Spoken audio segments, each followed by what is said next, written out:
So there was this guy. He works in a hospital, and his job in the hospital is to receive calls.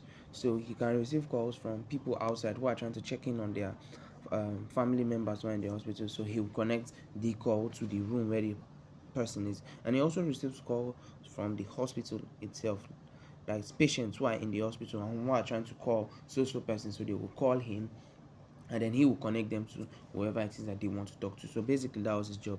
He did that job, his company did that job for about 6 different hospitals. So one day, all of a sudden, there was this hospital that he got a call from a woman, and the woman was in this hospital. She was in room 611, and she called according to him, she called him over 100 times in like 4 days. She called him. She was always calling, trying to be linked up to a business. But now, where the story was getting weird was that every business that she was calling, that she wanted him to link her to, was either closed, or it was either recently closed, or it had been closed for like 5 years. The people she was saying that she wanted to talk to, anytime he tried to reach them, he'll find out that they were dead or they were missing.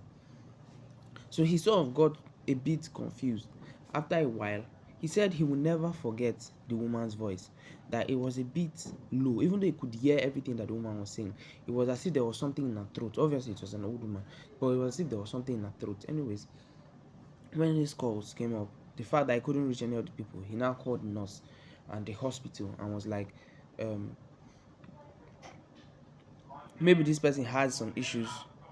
That's why all the people that they are calling is dead or whatever. But he was worried, so he called them, and they said, all right, they are going to check on it, and if the person is having some mental issues, they are going to unplug the phone. And he said okay. So he waited for a while, and then the nurse called him back and said there was nobody in that room. Nobody has been admitted to the room 611. Nobody has been admitted there, and but that, however, she has unplugged the phone. So right now, the guy doesn't even know if it was all this electrical interference or whatever, but he said he will never forget the voice. And ever since that he made that call to check on the room, he has not received a call again.